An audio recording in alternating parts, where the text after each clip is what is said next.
Hello class, welcome back. It's great to see you. This unit series is called Types of Sentences. There are 7 lessons in this unit. These 7 lessons, we will be studying the 4 types of sentences: simple, compound, complex, and compound complex. Before I begin the lesson on these sentence types, I want to make sure that you have opened or printed the guided notes page that goes with this lesson. This will help you follow along in the video and keep your brain active. You can find this handy document either on my live worksheet page, in a link in the description below, or if you're in my TS99 class, I attached it to an email that I sent with this week's work. If you look at your screen now, you will see what these guided note pages look like. There's a different note page for each of the 7 lessons. Make sure you look at the title at the top of each of the note pages and make sure it matches the title of the video. Let's go ahead and begin talking about the sentence type for today. This is the first lesson in the series about sentence types.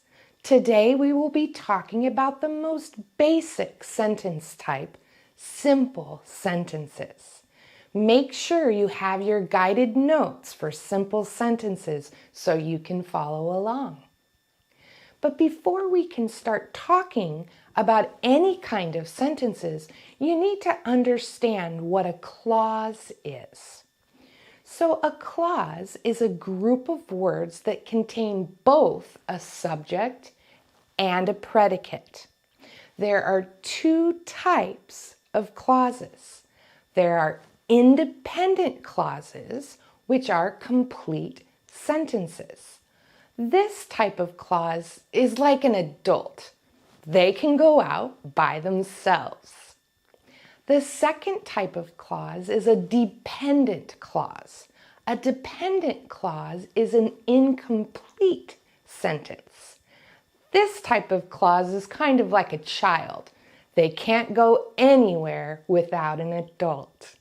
Let's look first at an independent clause.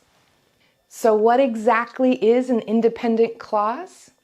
An independent clause is a clause that can stand alone. It's a group of words that contain both the subject and a predicate and completes a complete thought.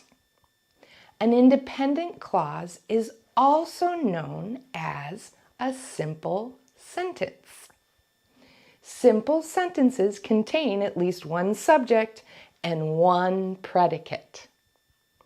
Take note of the formula for simple sentences you see on your screen. Write this formula down so that you can remember which type of sentence has what type of formula. Let's go ahead and look at some examples of simple sentences. The example simple sentence I have says, "The girls are jumping rope." Do you see how this simple sentence expresses a complete thought and it can stand alone? Do you see that it has both the subject, the girls, and a predicate, are jumping? Now look at the pictures on your screen and write your own simple sentence. You can write this sentence on the guided notes page or even in the comment section below this video. I'd love to see your example of a simple sentence in the comment section. There are some other guidelines for simple sentences that we should talk about. Let's go ahead and do that now. So look at your screen and take notes. A simple sentence can have a compound subject and or a compound predicate. For example, Sue and Ron watched the movie and ate popcorn.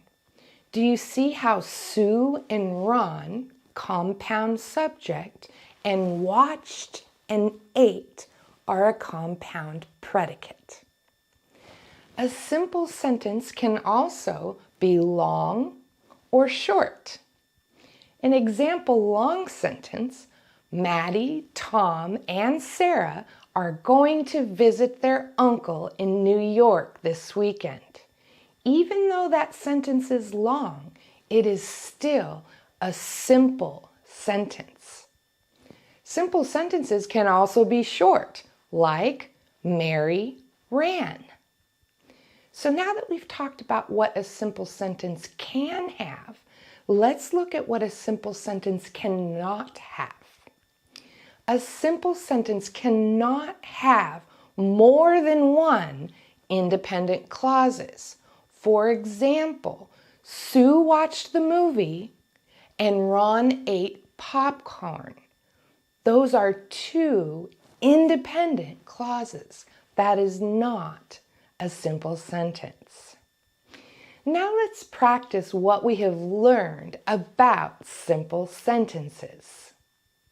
On your screen, you will see examples of 5 sentences. Mark on your notes sheet or on a piece of paper either yes, it is a simple sentence, or no, it isn't a simple sentence. Then tell me why you think it is or is not a simple sentence. If it is not a simple sentence, fix the sentence so it will be a correct example of a simple sentence. Pause your video, complete the activity, and when you're finished, play the video again and I'll give you the answers. Go ahead and pause your video now. So class, let's see how you did. You should now see the answers to each of these 5 sentences and why I said yes or no. I have also fixed the sentences that were not simple. But remember, there are many ways you could have fixed your sentences.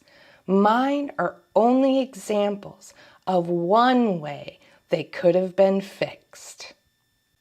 I realize that was a lot of information in this video. Learning a new language takes time and lots of practice. It can even be more difficult when you can't be in a classroom face-to-face with the teacher. Although there's nothing more that I would like than to be able to be in that classroom face-to-face with you, there is an advantage to having these lessons in a video format. You can always pause the video, write notes and questions, and even repeat instructions that you might need to hear again. Also, don't forget that each of these videos in this series have a guided notes page for you to use. As you watch the video, fill out these guided notes. There's also many activities for you to practice what you have learned.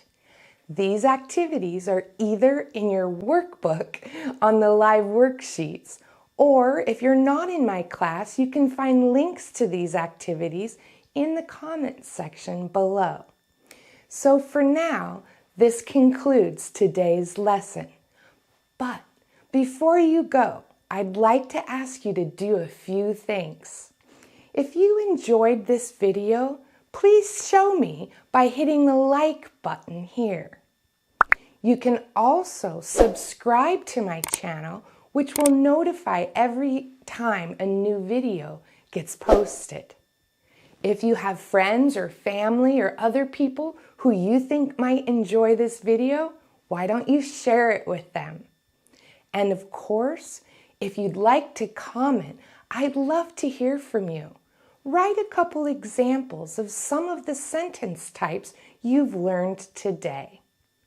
And lastly, please know what a blessing it is for me to share my passion with you. Thank you for allowing me to come on this journey with you to learn English. Goodbye for now. I'll see you very soon.